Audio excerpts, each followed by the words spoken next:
Yo, this will talk E. Welcome to the Locker Room. We talk nothing but basketball. Ladies and gentlemen, Ben Simmons has did another interview, and he said he's ready to come back. He's gonna come back.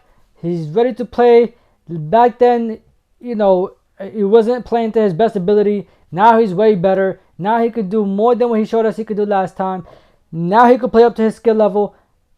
Like, okay, all right, we heard this before. On JJ Redick's podcast, we've seen this before.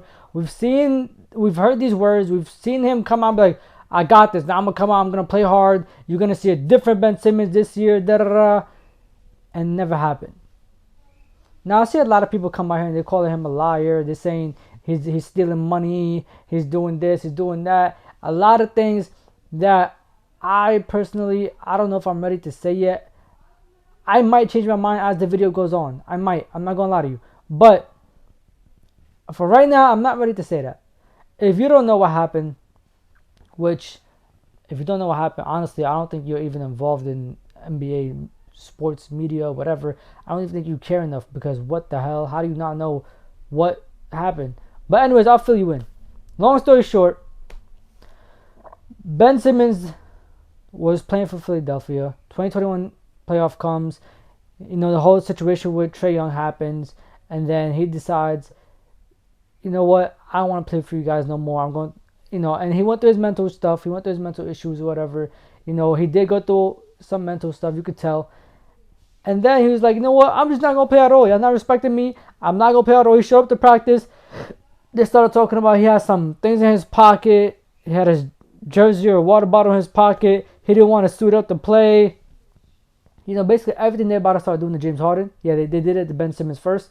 So he's like, you know what, bro? Trade me then. Trade me. Go ahead, trade me. They traded him to the Nets. And then now he's on the Brooklyn Nets. He played with Kyrie and KD, that team that failed. Long story short, that didn't work neither. He came out and he couldn't score. He was too into his head. And then there's a lawsuit going on with the Sixers. He was suing them for the money that they took from him, even though he told them he's going through some mental issues and they weren't allowing him to play. And then now he comes back this offseason, does the interview, and he says, I'm ready to come back. I'm ready to play. I'm ready to come out and perform. And I'm ready to do it at a very high level. Well, now here's the thing. His new teammates, if you guys haven't heard, Mikal Bridges talk about him on Paul George's podcast, it sounds like they're ready for him to come back. It sounds like they've been encouraging him. They want him to come back. And it sounds like they're telling him, like, just do you. You don't need to put up 50. You don't need to put up 30, 40. You can come out, do you. Just contribute to the game in ways that you do. And we'll figure out the rest. I mean, there's a lot of scorers on that team. There's a decent amount of defense. There's a decent amount of scoring. And I feel like this is the best way he could come out and show his talent and his worth and his value. Because you have Mikal Bridges. You have Spencer Dinwiddie. You have Dorian Finney-Smith. That's a decent starting lineup. And then and I don't know who else they're going to put in the starting lineup next to those guys. But you have all that, then Ben Simmons. Man, you better come out here and play hard and perform. Nobody's taking shots away from you if you want to take the shots. You have so many pieces around you could play make. You could create shots for. You could play your defense and be the great defender that you are. You also have two other great defenders by your side. Guys that are used to guarding the number one offensive player on the opposite team. Dorian Finney-Smith used to guard the best player when he was on the Mavericks. Mikal Bridges used to guard the best guards when he was on the Suns. Sometimes they'll put him on LeBron and Giannis, even though he's way smaller than them in terms of his weight. And he sometimes stood his ground, I'm not going to lie to you. And now you add you into it, and you add the fact that Mikal Bridges has been getting better year after year after year. And you add the fact that Spencer Dinwiddie could also play make and he could score. This Nets team might not need to be slept on. I'm not telling y'all to expect them to be in the conference finals, but do not expect them not to make the playoffs if Ben Simmons actually sticks to his word this time and comes out and plays. Now, another thing. Is he going to be taking threes when he comes back this time?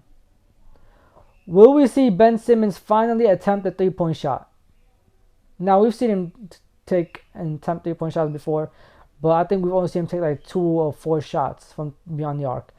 Can we see him take, even if it's not a lot per game, can we see him at least take 1 or 2 per game? Is it ever going to happen? If it doesn't happen, I genuinely don't care. But I'm asking this question because after a while, you can only drive for so much. And it's Ben Simmons, bro. I mean, nobody's going to really stop him from driving, from getting his points in the paint, from, all the things he got to do. But you can't get to the paint and be scared of the free throw line and then not want to take a three either. You need to get over something. Are you going to get over the free throw line or are you going to get over the 3-point shot? And one of them you need to take. You need to figure out which one. And then maybe we'll cut you some slack on the other one. And I don't care if you miss 12 free throws. Go back into the paint. Go hit 13 and go hit 14. If you miss 14 and 16 free throws, get back in the paint. If they foul you, go hit 17, go hit 18. Giannis be missing like 19 free throws. All of a sudden, it's game 6 in the finals, and he goes like 13 for 13. There's no reason to be scared of the free throw line. It's just a shot. So what if you miss it?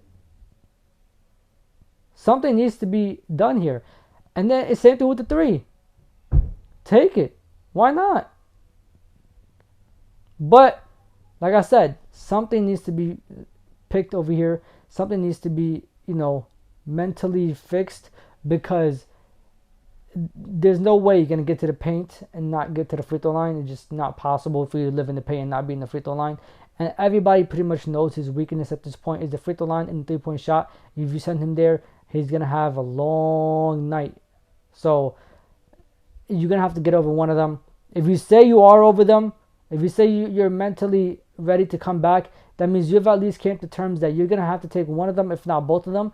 And you're ready to just be you. Just come out there and play. There's no expectations. There's no stars that are bigger than you that expect the ball from you. There's nobody that's telling you how they want you to perform. There's nobody telling you that you need to sacrifice anything for their game. Nothing. There's literally no expectations for you guys at all. All people need from you is to come out and perform. Just be you. And even you look at your personal stats, you don't have really high, great numbers for everybody to be like, is he going to be great this year? I think you averaged like 10, 11 points, 12 points last year. All you need is about 15, 16 this year, and everybody's going to be like, oh my God. Is he considered for MIP? No, I'm just kidding. But if people might come out and be like, is he considered for most improved player? There's going to be somebody out there that's going to say it.